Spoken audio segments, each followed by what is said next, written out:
Good morning 10th class. So in today's lecture we will just confront the syllabus first, like what we are done with, what you have to do and what topics we extra going to do. Okay, one by one we will start from the chemistry. This is your complete chemistry part.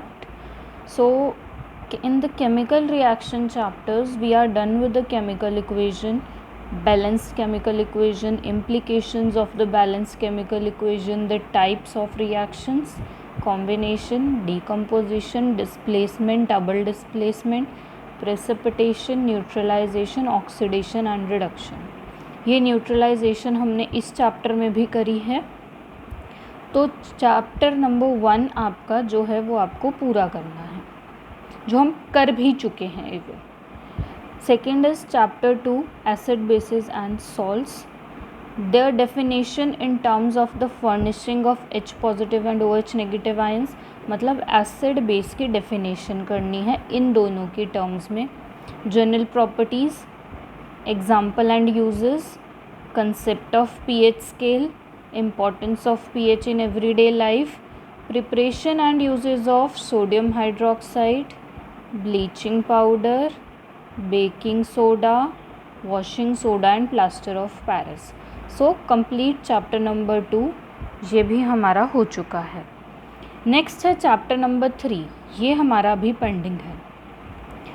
इसमें हमने सिर्फ properties of metals and non metals करना है. ये भी हो चुका है, सॉरी, हमारा ये चैप्टर भी हमारा हो चुका है. Properties of metal non metals, reactivity series की है हमने, formation and properties of ionic compounds भी किए हैं हमने. तो ये चैप्टर 3 भी हमारा डन है जितना गिवन है.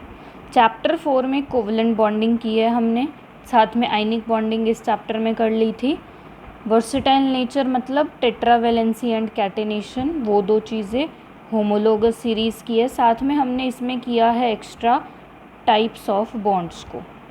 इसमें हमने साथ में टाइप्स ऑफ बॉन्ड्स को किया है, मतलब एल्केन, एल्कीन, एल्काइन, इन सब को स्टडी किया है. तो हमारा ये चैप्टर नंबर 4 भी डन है. Now we are left with the chapter 5. ये हमारा रह रहा है अभी. इसमें हम देख लेते हैं एक बार आपके लिए भी. क्लासिफिकेशन की नीड, अर्ली अटेम्प्ट्स मतलब डॉबर्नियर के क्लासिफिकेशन, न्यूलैंड के क्लासिफिकेशन, मेंडलीव के classification, modern periodic table, gradation इन प्रॉपर्टीज़. ये चैप्टर बेटा अगर मैं आपसे बात करूँ तो ये आपने पूरा ही करना है. इस चैप्टर में से कुछ भी नहीं काटना, ठीक है. सो हमारा केमिस्ट्री का एक चैप्टर बचा हुआ है जिसका कोई भी पेंडिंग वर्क है बेटा, केमिस्ट्री के पहले 4 चैप्टर्स में से विद क्वेश्चन आंसर पूरा कर लो टाइम के साथ साथ, ठीक है. ये 4 चैप्टर केमिस्ट्री के आपके पूरे हो जाने चाहिए. Now we will discuss the bio में लाइफ प्रोसेसेस में nutrition, respiration, transportation, excretion and in animals and plants both. तो ये तो चैप्टर नंबर 6 आपका पूरा ही है, करना ही है ये आपने. ओके. फिर बेटा आपका एक जो डाइवर्सिटी इन लिविंग ऑर्गेनिज्म है, चैप्टर नंबर 7 ये कट चुका है पूरा. चैप्टर नंबर 7 पूरा कट चुका है. उसके बाद चैप्टर 8 है रिप्रोडक्शन. ये जब करेंगे तब इसको अच्छे से देखेंगे. इसमें भी बहुत छोटे छोटे टॉपिक आने हैं, वही करेंगे हम स्पेशली. और हेरिडिटी, इसमें भी कुछ लिमिटेड टॉपिक आने हैं, वही करेंगे हम. तो चैप्टर 7 पूरा कट चुका है. चैप्टर 8 एंड चैप्टर 9 जो है बेसिकली वो आपका थोड़ा बहुत आना है. ये हमारा बाकी है chapter 8 and chapter 9. Okay, this is we are left with in bio. और तो अपना बायो का लाइफ प्रोसेसेस कंप्लीट कर लेना. अब है आपका फिज़िक्स के चैप्टर. फिज़िक्स 2 पार्ट में है आपकी, ठीक है. जो आपका ये ऊपर वाला पार्ट है ना बेटा, ये वाला सारा पार्ट आपका चैप्टर नंबर 10 है और चैप्टर नंबर 11 का कुछ पोर्शन है. बट हमने ये सारा ऑलरेडी कर लिया है, तो आपका ये सारा पार्ट कंप्लीट होना चाहिए. हमने ये सारा कर लिया है तो आपका ये सारा पार्ट कंप्लीट होना चाहिए. We are done with this. Next is your electricity. Effects of current में इलेक्ट्रिसिटी आ जाएगा. इलेक्ट्रिसिटी ये सारा पोर्शन हम कर चुके हैं, हम सब कुछ कर चुके हैं. क्लियर. तो ये चैप्टर नंबर 12 है आपका, ये भी पूरा होना चाहिए। चैप्टर 13 में आप लास्ट के टॉपिक देखो, इलेक्ट्रोमैग्नेटिक इंडक्शन हमने किया है, इंड्यूस्ड पोटेंशियल डिफरेंस हमने किया है, इंड्यूस्ड करंट भी हमने पढ़ा है, फ्लेमिंग राइट हैंड रूल भी हमने पढ़ा है। अब बेटा सोचने की बात है, ये पूरा चैप्टर ही है एक तरीके से, बस इन्होंने ना जनरेटर लिखा नहीं है यहाँ पे, क्योंकि जब तुम इलेक्ट्रोमैग्नेटिक इंडक्शन पढ़ रहे हो, जब तुम इंड्यूस्ड पोटेंशियल पढ़ रहे हो, तुम सब कुछ ये फ्लेमिंग्स राइट हैंड रूल पढ़ रहे हो, तो इन शॉर्ट तुमने जनरेटर को नियर अबाउट 50 to 60% पढ़ ही लिया है। तो इसलिए मैंने जनरेटर करवाया है, और कोई भी बच्चा जनरेटर को छोड़ेगा नहीं, आपका खुद का नुकसान है। और ये सब कुछ करने के बाद डोमेस्टिक सर्किट्स का जो टॉपिक है वो भी करना है, वो भी करना है आपको। क्लियर? चैप्टर 12 और चैप्टर 13 हमने पूरे करने हैं। ये सिर्फ नाम का सिलेबस, या बेवकूफ़ी कहेंगे इसे कि जनरेटर ना लिख के ये सारे टॉपिक लिख के सिलेबस काटा हुआ बोल दिया फिज़िक्स में। कुछ नहीं कटा है, सब आएगा। ठीक है, फ़िज़िक्स की बात कर रही हूँ। तो यहाँ तक एक बात ये हो गया कि फ़िज़िक्स तो पूरी हो चुकी है हमारी। अगर किसी का कुछ भी इनकम्प्लीट है तो टाइम से अपना पूरा कर लो। क्लियर? अब जो लास्ट के आपके 3 चैप्टर आते हैं, एक आता है सस्टेनेबल मैनेजमेंट, एक आता है नेचुरल रिसोर्सेज, एक आता है सोर्सेज ऑफ एनर्जी। तो आपका जो सस्टेनेबल मैनेजमेंट और नेचुरल सोर्सेज ऑफ एनर्जी वाला चैप्टर तो कट चुका है। मैं बात कर रही हूँ chapter number 14 and chapter number 16 की। ये चैप्टर कट चुके हैं। इन चैप्टर पे बिग क्रॉस वैसे समझ लो, पर किताब में मत लगाना। चैप्टर नंबर 15 का जो पार्ट है इकोसिस्टम हमने कल किया, एनवायरनमेंट प्रॉब्लम्स भी की, ओजोन डिप्लीशन भी की, वेस्ट प्रोडक्शन और उसके सॉल्यूशन के बारे में भी देखा, बायोडिग्रेडेबल एंड नॉन बायोडिग्रेडेबल का हमने डिफरेंस भी किया। तो इन शॉर्ट ये भी हमारा पार्ट कंप्लीट हो चुका है। Clear? So what we are left with the bio 2 bios chapter and 1 chemistry chapter. तो आज हम जो शुरू करने वाले हैं वो हम रिप्रोडक्शन को शुरू करेंगे। ठीक है, be ready with your notebook and pen. Thank you. Now we will start studying the chapter number 8, that is how do organisms reproduce. बेटा फर्स्ट पार्ट में मैंने एक चीज़ बोल दी थी कि चैप्टर नंबर जो 7 है वो डाइवर्सिटी है। वो डाइवर्सिटी नहीं है, वो कंट्रोल एंड कोऑर्डिनेशन है। डाइवर्सिटी क्लास 9th का था, so sorry for that mistake. Now we will continue how do organism reproduce. पहले इस चैप्टर का बिल्कुल बेसिक समझना। आज के लेक्चर में हम सिर्फ बेसिक की बात करेंगे, कोई डिटेल चीज़ की बात नहीं करेंगे। सबसे पहला बात है कि आपके पास एक पर्टिकुलर प्लांट है या एक पर्टिकुलर एनिमल है, एक ही है, एक ही टाइप का लगा लो, एक ही स्पीशीज़ का लगा लो, एक ही इंडिविजुअल लगा लो, वो है। ठीक है, इस प्लांट के आपको और भी प्लांट्स चाहिए या इस टाइप के एनिमल्स आपको और भी चाहिए। एक पर्टिकुलर टाइप ऑफ प्लांट या एक पर्टिकुलर टाइप ऑफ एनिमल की अगर आप पॉपुलेशन की डिमांड करते हो, तो वो जो पॉपुलेशन होगी वो किस प्रोसेस से होगी? रिप्रोडक्शन से। रिप्रोडक्शन का मतलब क्या है? री करना, प्रोड्यूस करना। री प्लस प्रोड्यूस, रिप्रोड्यूस।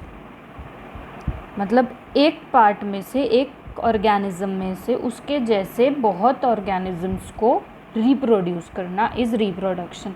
ये चीज़ मैंने आपको समझाई उस लैंग्वेज में जिसमें आपको समझ आएगी। बट अगर टेक्निकली मैं आपकी बात करूं तो रिप्रोडक्शन क्या है? Reproduction is the process of producing offspring of same or different kind, of same और different kind। अब ध्यान से समझना मैंने ये क्या टेक्निकल सी डेफिनेशन लिखी है। ऑफ प्रोड्यूसिंग या रिप्रोड्यूसिंग भी लिख सकते हो। ऑफस्प्रिंग, ऑफस्प्रिंग कहने की बात है इनके जो डॉटर प्लांट्स या एनिमल्स होंगे। डॉटर का मतलब सिर्फ यही नहीं है लड़की, डॉटर का मतलब ये होता है उनके चिल्ड्रन। ऑफस्प्रिंग का मतलब होता है सिंपल सी भाषा में चिल्ड्रन। ठीक है, और जहाँ पे भी डॉटर लिखा है मतलब ये नहीं है कि सिर्फ लड़की के बारे में बात हो रही है। तो डॉटर मतलब सिर्फ लड़की नहीं, सारे चिल्ड्रन की बात है। तो क्या प्रोसेस है, ऑफस्प्रिंग प्रोड्यूस करना, या तो सेम हो या डिफरेंट काइंड का भी हो। देखो सेम में से तो यही बात हो जाएगी कि हाँ डॉग से तो डॉग ही आएगा, रोज़ प्लांट से तो रोज़ प्लांट ही आएगा। पर डिफरेंट कैसे होता है, डिफरेंट ब्रीडिंग से होता है, आर्टिफिशियल ब्रीडिंग से होता है डिफरेंट। आर्टिफिशियल ब्रीडिंग से डिफरेंट का क्या मतलब है, आर्टिफिशियल ब्रीडिंग से डिफरेंट का मतलब ये है, अगर आपको एक एनिमल पता हो, गिनी पिग, गिनी पिग एक एनिमल है जो रैबिट प्लस पिग के क्लोन से बना हुआ है। मतलब वो दिखता रैबिट जैसा है, उसका सॉफ्टनेस, उसकी बॉडी की फर, उसके बहुत सारे फीचर रैबिट के जैसे हैं, पर उसमें पिग का भी क्लोन है। तो आर्टिफिशियल ब्रीडिंग से आप अलग अलग तरीके के प्लांट्स भी प्रोड्यूस करवा सकते हो, अलग अलग तरीके के एनिमल्स भी प्रोड्यूस करवा सकते हो, और ये नेचुरल नहीं होते, ये नेचुरल नहीं होते, ये आर्टिफिशियल होते हैं। आर्टिफिशियल का ये मतलब नहीं है इनको फैक्ट्री में प्रोड्यूस किया गया है, प्रोड्यूस इनको बायोलॉजिकल प्रोसेसेस से ही किया गया है, प्रोड्यूस इनको बायोलॉजिकल प्रोसेसेस से ही किया गया है। बट ये लगा लो कि हाँ एक पर्टिकुलर एनिमल के एक पार्टनर लिया और दूसरे पर्टिकुलर एनिमल का दूसरा पार्टनर लिया, ये ब्रीडिंग होती है। जैसे आपकी वेजिटेबल्स में भी ब्रीडिंग होती है कि एक पर्टिकुलर वेजिटेबल आता है किसी सीज़न में, फ्रूट आता है, sorry I don't remember the name, कभी कभी मैंने देखा है वो फ्रूट, उसमें आपका जो नाशपाती आती है उसका भी टेक्सचर होता है, और जो आपका प्लम आता है, आलू बुखारा आता है, उसका भी टेक्सचर होता है, वो भी आर्टिफिशियल है, कहीं दिखे तो देखना। तो ऐसे मतलब producing the offspring of same, same तो आपका नेचुरल तरीके से होता है हमेशा, सेम और डिफरेंट काइंड इज़ रिप्रोडक्शन। ठीक है, आई होप रिप्रोडक्शन की डेफिनेशन आपको अच्छे से क्लियर होगी। मैंने अभी आपको ये बताया कि रिप्रोडक्शन है क्या, मैंने आपको अभी ये बताया like what is reproduction. Now next question is why reproduction, ज़रूरत क्या है पॉपुलेशन बढ़ाने की, ज़रूरत क्या है और ऑफस्प्रिंग को जनरेट करने की। ज़रूरत इसलिए है because this is also a life process. अगर एक स्पीशीज़ को अपनी टाइप को आगे एनहांस करना है तो रिप्रोडक्शन ज़रूरी है। फूड चेन करी थी हमने कल, अगर डियर्स प्रोड्यूस होना बंद हो गए, अगर डियर प्रोड्यूस होना बंद हो गए तो एक टाइम के बाद लायन का खाना बंद हो जाएगा, लायन भी ख़त्म हो जाएंगे, ग्रास बढ़ती रहेगी, सारे आपके अर्थ पे ग्रास ही ग्रास हो जाएगी। तो रिप्रोडक्शन ज़रूरी है एक लाइफ प्रोसेस को, लाइफ को, फूड चेन को कंटिन्यू करने के लिए। क्यों, क्या है, क्यों होती है, ये दो चीज़ें आपको आई थिंक क्लियर हो गई होंगी कि why do organism reproduce, organism, living organism like plants, animals, ये रिप्रोडक्शन क्यों करते हैं। अब पॉइंट ये है कि जो आपके ऑफस्प्रिंग आते हैं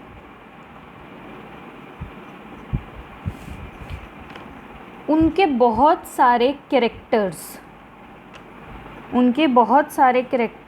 सेम होते हैं, किन से, उनके पेरेंट्स से होते हैं। आपके भी बाल का टेक्सचर आपके मम्मी या पापा से मिलता होगा, ब्लड ग्रुप भी दोनों में से किसी एक से मिलता होगा, आपका जो बेसिकली कोई नेचर होगा वो आपके घर में किसी से आपका मिलता होगा, आपका फेस का कुछ कहते हैं कि फेस मैच करता है घर के किसी मेंबर से, मतलब ये जो कैरेक्टर सेम होते हैं वो पेरेंट्स से आते हैं। अब वो कौन सा फैक्टर है जो इन कैरेक्टर्स को सेम करता है। सबसे पहली बात, टेक्निकल में कैरेक्टर्स को बोलते हैं ट्रेट्स, टेक्निकल भाषा में कैरेक्टर्स को बोलते हैं ट्रेट्स, जैसे चिल्ड्रन को बोलते हैं ऑफस्प्रिंग। मतलब अगर मैं कहूँ the colour of hair, the colour of hairs, it means I am talking about a trait of hairs. If I'll say the color of the eye lens, this is also a different trait. If I'll say the shape of the nose, it is also a trait. मतलब उस character का मतलब trait होता है technical language में। Okay, तो अब हम बात कर रहे थे कि ये जो सेम कैरेक्टर आते हैं ये मतलब किस वजह से आते हैं? ये आते हैं डीएनए की वजह से, जो आप सेल्स के न्यूक्लियस में प्रेजेंट होता है। Deoxy ribo nucleic acid full form. Chemical substance है, न्यूक्लियस में प्रेजेंट होता है, पेरेंट्स के न्यूक्लियस से ऑफस्प्रिंग के न्यूक्लियस में ट्रांसफ़र होता है और ये ट्रेट्स लेके ट्रांसफ़र होता है, कुछ मेल बॉडी के, कुछ फीमेल बॉडी के, और जो दोनों से मिला के प्रोड्यूस हुआ वो ऑफस्प्रिंग हुआ। अब दोनों हर केस में नहीं होते, वो आगे हम पढ़ेंगे कि रिप्रोडक्शन कौन कौन से टाइप की होती है। सो रिस्पॉन्सिबल कॉपिंग के लिए कौन सा है? कॉपिंग बोल देते हैं इसको, कॉपिंग ऑफ ट्रेट्स। कॉपिंग ऑफ ट्रेट्स के लिए रिस्पॉन्सिबल क्या है? डीएनए रिस्पॉन्सिबल है, ठीक है। अब क्या जो कैरेक्टर्स होते हैं एग्जैक्टली सेम होते हैं? नहीं, हर केस में नहीं, एग्जैक्टली सेम नहीं होते, थोड़े चेंजेस ज़रूरी हैं। क्यों ज़रूरी हैं? अडेप्टेशन के लिए ज़रूरी हैं। आपके मम्मी पापा के टाइम अलग विचार थे लोगों के, अलग सोसाइटी थी, अब अलग सोसाइटी है, तब टेम्परेचर भी अलग होता था, तब इतनी गर्मी कहाँ होती थी, हर घर में एसी भी नहीं होता था, उनकी बॉडी अडेप्टेड थी। अब सहन ही नहीं होती गर्मी, एसी लगवाने पड़ते हैं, अब आपकी बॉडी में अलग अडेप्टेशन है। तो ये जो अडेप्टेशन अगर ना हो, अगर एग्जैक्टली सेम बन जाएं, तो आप रह नहीं पाओगे। आप क्या मतलब कोई भी लिविंग ऑर्गेनिज्म बदलती है वर्ल्ड के साथ रह नहीं पाएगा। बदलाव ज़रूरी है, चेंज ज़रूरी है, इसीलिए एग्जैक्ट सेम कॉपीज़ नहीं होती, डिफरेंट होती हैं। आज का लेक्चर जो बेसिकली आपका था वो आपको बेसिक समझाने के लिए था, what is the basic of this chapter. कल हम एग्जैक्टली शुरू करेंगे कि इस चैप्टर में टॉपिक्स कौन कौन से हमने स्टडी करने हैं, ठीक है। Thank you so much.